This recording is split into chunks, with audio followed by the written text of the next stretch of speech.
नमस्कार, मैं श्यामगिरी। आप देख रहे हैं टीएफडी इंडिया लाइव। टीएफडी इंडिया लाइव में आप सभी दर्शकों का स्वागत है। नीतीश कुमार की जेडीयू ने भारतीय जनता पार्टी को फंसा दिया, यूं कहें कि सम्राट चौधरी को फंसा दिया सीएम बना करके।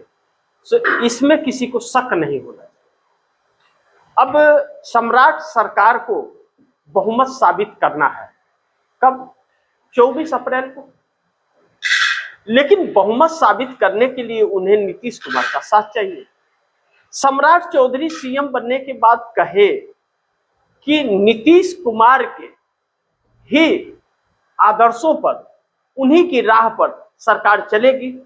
नीतीश कुमार का आशीर्वाद और भारी बहुमत हासिल है। लेकिन अब तो पेच यही फंस रहा है। मैंने पिछले कार्यक्रम में आप दर्शकों को मैं बताया था कि नीतीश कुमार ने बहुत बड़ा दांव चला है और भारतीय जनता पार्टी के लिए बड़ी मुश्किल होने वाली है। सम्राट चौधरी के सीएम बनते ही यह खबर चलने लगी कि बिहार का खजाना खाली है। किसने चलवाई यह खबर और अंदर की बात बाहर कैसे आई? क्योंकि न कर्मचारियों को वेतन मिला और न बुजुर्गों को पेंशन मिला। ऐसे में नीतीश कुमार ने खजाना खाली करके दिया था। 2 महीने की सैलरी किसी को नहीं मिली है, ना तो कर्मचारी को और ना ही अधिकारी को और ना ही विधायक को। ऐसे में कर्मचारियों के लिए, बाबुओं के लिए बहुत बड़ा शेड्यूल, एक फरमान जारी करते हैं सम्राट चौधरी कि जो समय पर काम पर नहीं आएगा और समय से काम करेगा नहीं, उसे निकाल करके बाहर फेंक देंगे। ऐसे में पैसे की जरूरत पड़ती है, समय से तनख्वाह देना पड़ता है लोगों को। लेकिन वो कहते हैं ना, भूखे भजन न होए गोपाला, ले ले अपनी कंठी माला। तो सम्राट चौधरी के साथ यही होने वाला है। लेकिन क्या सम्राट चौधरी सीएम बने रह पाएंगे? मैं कई बार इन मुद्दों को उठा चुका हूं और लगातार इन बातों को मैं आप दर्शकों को भी पहुंचा रहा हूं। लेकिन नीतीश कुमार ने सम्राट चौधरी के और भारतीय जनता पार्टी के होश उड़ा दिए हैं। पहले तो सम्राट चौधरी सीएम बनने के बाद भारतीय जनता पार्टी में ही मायूसी है, जेडीयू में भी नाराजगी थी। लेकिन नीतीश कुमार ने जेडीयू की बैठक में, जो 20 अप्रैल को बैठक हुई थी, उस बैठक में नीतीश कुमार ने अपने लोगों को साथ लिया। जो 70 विधायक तकरीबन नाराज थे, उन्हें अपने साथ एकजुट कर लिया और कहा कि बार्गेनिंग हम भी करेंगे जैसे भाजपा कर रही थी। अब मंत्रिमंडल को लेकर के जिस तरह से प्रेशर दिया जा रहा है, अशोक चौधरी ने आज प्रेस कॉन्फ्रेंस किया और प्रेस कॉन्फ्रेंस करके कहा कि जल्द से जल्द मंत्रिमंडल का विस्तार हो और जल्द से जल्द मंत्रियों को शपथ दिलाया जाए। श्रवण कुमार को अध्यक्ष बनाया गया। विधायक दल का नेता श्रवण कुमार ने यह बयान दिया। अशोक चौधरी कह रहे हैं सरकार बहुत बहुमत से है, बड़ी बहुमत है, नीतीश कुमार का समर्थन है, नीतीश कुमार के राह पर चलने वाली है। लेकिन एक दर्द झलक रहा था। वह दर्द क्या था? क्या मंत्रिमंडल को लेकर? क्योंकि सम्राट चौधरी दिल्ली गए हुए थे तो मंत्रिमंडल पर मुहर लगी। जो लिस्ट लेके गए थे वो कैंसिल हो गई, दूसरी लिस्ट आई, पर्ची वाली लिस्ट। उसमें जेडीयू के लिए कम स्थान है, भारतीय जनता पार्टी के लिए ज्यादा है। लेकिन विजय सिन्हा को उस लिस्ट से गायब कर दिया गया है। ऐसे में भारतीय जनता पार्टी के अंदर भी टकराव और बड़ी टकराव हो रही है। और सम्राट चौधरी पिछले मंत्रियों के जो फरमान थे, जो आदेश थे, उन सभी आदेशों को रद्द कर रहे हैं। जिसको सस्पेंड किए थे उनको नौकरी पे ले रहे हैं और बाकी जो नियमों को किए थे सब रद्द कर रहे हैं। ऐसे में सबसे ज्यादा विजय सिन्हा नाराज हो रहे हैं और अलग अलग तरह के बयान दे रहे हैं। उनका गुस्सा भी जाहिर हो रहा है। ऐसे में सम्राट चौधरी के लिए शुभ संकेत नहीं है। लेकिन नीतीश कुमार 24 अप्रैल को ही शुरुआत करने जा रहे हैं अपने टकराव का एनडीए के अंदर, और बहुत बड़ा टकराव हो सकता है 24 अप्रैल को बिहार के अंदर सम्राट चौधरी सरकार से। अगर विधानसभा का स्पीकर जेडीयू का नहीं बना तो सम्राट चौधरी की खैर नहीं और उन्हें इस्तीफा देना पड़ सकता है, फिर बहुमत साबित नहीं कर पाएंगे वो। ऐसे में सम्राट चौधरी के लिए भी चुनौती और मोदी शाह के लिए भी चुनौती है। नीतीश कुमार 85 एमएलए और 12 सांसदों की धौंस दिखा रहे हैं लगातार नए मोदी सरकार को, क्योंकि बिहार ही नहीं दिल्ली भी नीतीश के हाथ में है। मैंने कहा था सीएम की कुर्सी से हटने के बाद नीतीश कुमार पूरे फ्री हो चुके हैं। कोई भी उनसे मिल सकता है, कोई भी कुछ बात कर सकता है, समझ सकता है, बूझ सकता है। ऐसे में नीतीश कुमार जो दांव चल रहे हैं, उस दांव में भारतीय जनता पार्टी उलझ सी गई है। और नीतीश कुमार अब कब क्या करेंगे किसी को नहीं पता। उन्हें अब कुर्सी की लालच नहीं रही, क्योंकि वह अब त्याग चुके हैं सीएम की कुर्सी। अब सीएम की कुर्सी की जब परवाह नहीं तो समझौते भी नहीं होंगे। निशांत कुमार ने कई बार यह दर्शा दिया है, कह दिया है, जेडीयू के नेता कह रहे हैं कि हम कोई समझौता नहीं करेंगे, हमारी डिमांड तो पूरी करनी पड़ेगी अगर सत्ता में रहना है तो। अब सम्राट चौधरी के लिए चुनौती है। लेकिन वही बिहार से सटे पश्चिम बंगाल के अंदर ममता बनर्जी और भारतीय जनता पार्टी के अंदर का टकराव जो बढ़ रहा है, जिस तरह से तस्वीरें आई और जिस तरह से तकरीबन 3 बजे तक 80% मतदान हो चुके थे, हर 2 घंटे में मतदान की संख्या 20% बढ़ रही है। ऐसे में 95 to 100% मतदान होने की उम्मीद की जा रही है। क्या यह फर्जी आंकड़े हैं या फिर यह वाकई जो मतदाता है सब के सब बाहर निकल रहे हैं? अगर चुनाव आयोग, ऐसा भी हो सकता है, आशंकाएं जताई जा रही कि चुनाव आयोग पहले से ही इतना मतदान बता रहा है कि बाद में कुछ किसी को बोलने का मौका ही न मिले कि चुनाव आयोग ने इतना बढ़ा दिया उतना बढ़ा दिया, और भारतीय जनता पार्टी के लिए स्थान क्लियर करता जा रहा है।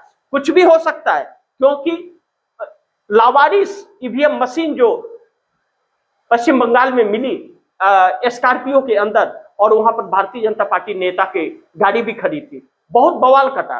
कई जगह भारतीय जनता पार्टी के नेताओं को दौड़ा रहे हैं लोग, पत्थरबाजी हो रही है, लाठी डंडे हो रहे हैं, घुसाघुसी हो रही है, सब हो रहा है। लेकिन चुनाव कौन जीतेगा? क्या इतना तंत्र लगाने के बाद भारतीय जनता पार्टी हार जाएगी, ममता बनर्जी जीत जाएगी? यह एक बड़ी चुनौती है, जिस चुनौती का सामना भाजपा को करना है। इस बार अगर भाजपा चूक गई तो फिर भाजपा कभी भी पश्चिम बंगाल में सपना भी नहीं देख सकती, यह तय है, इस बात से इनकार नहीं किया जा सकता। और इस बार अगर ममता चूक गई तो ममता की राजनीति खत्म हो जाएगी, पश्चिम बंगाल में सपना हो जाएगा उन्हें सत्ता में आ पाना। यह इतिहास रहा है पश्चिम बंगाल का। लेकिन बगल में जो सरकार है भारतीय जनता पार्टी की, 30 साल बाद अपना सीएम बिहार में बन गया है, वहीं पे भारतीय जनता पार्टी के लिए नई मुसीबत आकर के खड़ी हो गई है कि सम्राट चौधरी को सीएम बनाने के बावजूद सत्ता रहेगी या नहीं रहेगी, इस पर शक है। अब नीतीश कुमार ने 4 सूत्रीय मांगों पर ध्यान देना शुरू कर दिया। उनका साफ 4 सूत्रीय मांगों में भी कहना था, और अब भी वह जेडीयू की तरफ से कही जा रही है। विजय चौधरी जिस तरह से प्रेस कॉन्फ्रेंस करके जो तेवर दिखा रहे हैं, लगातार उन लोगों की डिमांडें बढ़ रही हैं, इससे लग रहा है कि सम्राट चौधरी सरकार चंद दिनों की सरकार है, ज्यादा दिन रहने वाली नहीं है। स्पीकर बहुत ही महत्वपूर्ण होता है जब गठबंधन की सरकार हो, ऐसा नीतीश कुमार ने अपने 4थी सूत्रीय मांग में कहा था। तो स्पीकर बहुत महत्वपूर्ण होता है जब गठबंधन की सरकार हो, तो किसी पार्टियों को तोड़ने के लिए। तो नीतीश कुमार जेडीयू का स्पीकर चाहते हैं कि जेडीयू के ऊपर कोई हाथ न डाल पाए, भारतीय जनता पार्टी अपना मंसूबा पूरा न कर पाए। क्योंकि यहां पर अगर नीतीश कुमार चुप गए तो भारतीय जनता पार्टी को मात्र 6 विधायकों की जरूरत पड़ेगी सरकार बनाने के लिए, और नीतीश कुमार को कभी भी तोड़ देगी। इसीलिए जेडीयू के रंग बदले बदले नजर आ रहे हैं, और अगर स्पीकर पर मुहर नहीं लगी तो 24 अप्रैल को सम्राट चौधरी नहीं साबित कर पाएंगे बहुमत, यह तय है। ऐसे में गृह मंत्रालय को लेकर के भी बहुत खींचतान चल रही है बिहार के अंदर, भाजपा और नीतीश के अंदर। नीतीश को गृह मंत्रालय चाहिए। अब सोचिए, भारतीय जनता पार्टी ने नीतीश कुमार के साथ जैसा किया था, नीतीश कुमार भी वैसा ही कर रहे हैं। नीतीश कुमार गृह मंत्रालय, 2 डिप्टी सीएम और स्पीकर का पद अपने पास रखना चाहते हैं। उसके बाद मंत्रिमंडल में ज्यादा से ज्यादा लोग जेडीयू के हो। ऐसे ही भारतीय जनता पार्टी की थी 20 से लेकर के और 26 तक, 20 से 25 का कार्यकाल और 25 से 26 के कार्यकाल में ऐसा ही किया भारतीय जनता पार्टी ने, और नीतीश कुमार अब ऐसा ही कर रहे हैं। जैसी करनी वैसी भरनी, जैसा भाजपा ने किया था वैसे ही नीतीश कुमार कर रहे हैं। अब ऐसे में भारतीय जनता पार्टी के लिए संकट है, और नीतीश कुमार के जो जेडीयू के नेता हैं वह अलग अलग तरह के बयान और तेवरों वाले बयान और न समझौता करने वाले बयान दे रहे हैं। ऐसे में सम्राट चौधरी के लिए नई संकट उत्पन्न हो गई है कि जो सत्ता है एनडीए की, एनडीए से नीतीश कुमार अगर निकल गए तो धाराशाह हो जाएगी, भारतीय जनता पार्टी हमेशा के लिए सत्ता से गायब हो जाएगी। क्योंकि नरेंद्र मोदी की संकटें कम नहीं हो रही हैं, नरेंद्र मोदी की लगातार संकटें भी बढ़ रही हैं। बिहार से संकट शुरू अगर हो गया तो फिर दिल्ली तक वह संकट पहुंच जाएगा। ऐसे में नरेंद्र मोदी के लिए मुश्किल खड़ी हो जाएगी, मोदी शाह की जोड़ी टूट जाएगी और मोदी शाह की जोड़ी खत्म भी हो सकती है।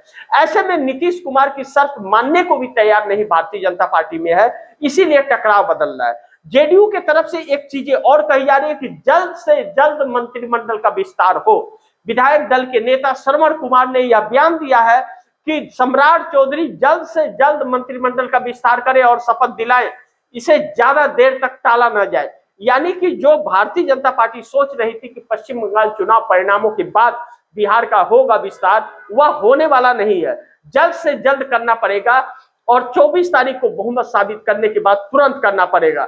ऐसे में लिस्ट पहले जारी करनी पड़ेगी भारतीय जनता पार्टी को, जेडीयू को बताना पड़ेगा कि जेडीयू के कोटे से कितने मंत्रालय और कौन कौन से मंत्रालय मिलेंगे, लेकिन स्पीकर और गृह मंत्रालय छोड़ के बाकी कितने मिलेंगे। स्पीकर और गृह मंत्रालय तो भाजपा को बिल्कुल मिलने वाली नहीं है और भाजपा की सरकार गृह मंत्रालय और स्पीकर के बगैर चलने वाली नहीं है। ऐसे में टकराव लगातार बढ़ रहा है और भारतीय जनता पार्टी की मुसीबतें भी बढ़ रही है। इससे यह कहा जा रहा है कि सम्राट चौधरी सरकार कितने दिन की और है, कितने दिन और चल पाएगी, जबकि खजाना भी खाली और मंत्रालय पर लेकर के रगड़ा, इसे कहते हैं, रगड़ा भी फंसता जा रहा है। भारतीय जनता पार्टी को अपने चंगुल में कहीं ना कहीं नीतीश कुमार ने सीएम की कुर्सी त्याग करके फंसा लिया है। भारतीय जनता पार्टी नीतीश कुमार की मोहताज रहेगी और ऐसी मोहताज होगी भारतीय जनता पार्टी की हिल डुल नहीं पाएगी। जरा भी हिलने डुलने की कोशिश की तो नीतीश कुमार भारतीय जनता पार्टी को उखाड़ फेंकेंगे। ऐसे में भारतीय जनता पार्टी के लिए बहुत बड़ी मुसीबत खड़ी हो जाएगी। ऐसे वक्त में जब प्रधानमंत्री नरेंद्र मोदी को लेकर के ही उनके खिलाफ विशेषाधिकार हनन का नोटिस जारी हो चुका है पार्लियामेंट में, ऐसे में नरेंद्र मोदी नई मुसीबत में घिरते हुए नजर आ रहे हैं। लेकिन तमिलनाडु और पश्चिम बंगाल के चुनाव के जो वोटिंग हुए वह भी होश उड़ा रहे हैं, उन्हें समझ नहीं आ रहा है क्या करें ना करें। लेकिन आने वाले वक्त में एनडीए टूटता भी नजर आ रहा है और भारतीय जनता पार्टी उखड़ती भी नजर आ रही है। नरेंद्र मोदी का बगावत लग रहा है कि अब एनडीए से लेकर के बीजेपी आरएसएस तक होने लगा है और अंतर्राष्ट्रीय दबाव जो पड़ रहा है वह नरेंद्र मोदी के लिए बहुत संकट पैदा करने वाला है। भारत की 2 शिप ईरान ने रोक ली है और उस पर कब्जा कर लिया है जो गुजरात पोर्ट पर आने वाली थी, और लेकिन हमारे प्रधानमंत्री चुनाव प्रचार में व्यस्त हैं, उन्हें उनके पास मौका नहीं, समय नहीं है कि वह उसके बारे में चर्चा कर सके कि भारत के 2 शिप को ईरान ने पकड़ लिया है। अमेरिका ने जिस तरह से भारत को अपमान किया है, हमारे प्रधानमंत्री के पास वक्त नहीं है ट्रंप का जवाब देने के लिए। वह पश्चिम बंगाल चुनाव में परेशान है और उसमें व्यस्त है। ऐसे में तृणमूल कांग्रेस ने अगर चुनाव में बाजी मार ली पहले चरण के मतदान में, तो भारतीय जनता पार्टी का सपना चकनाचूर हो जाएगा। बाकी आप दर्शक क्या समझते हैं, आप दर्शकों की राय क्या है, आप दर्शकों के सुझाव क्या है, कमेंट बॉक्स में जरूर दीजिएगा। इस खबर को ज्यादा से ज्यादा शेयर कीजिएगा, अपने दोस्तों को भी कहिएगा आगे शेयर करें। और आपने टीएफडी इंडिया लाइव को सब्सक्राइब नहीं किया है तो सब्सक्राइब कर लीजिए, अपने दोस्तों को भी कहिएगा सब्सक्राइब करें। मिलते हैं अगली खबर के साथ, तब तक के लिए नमस्कार।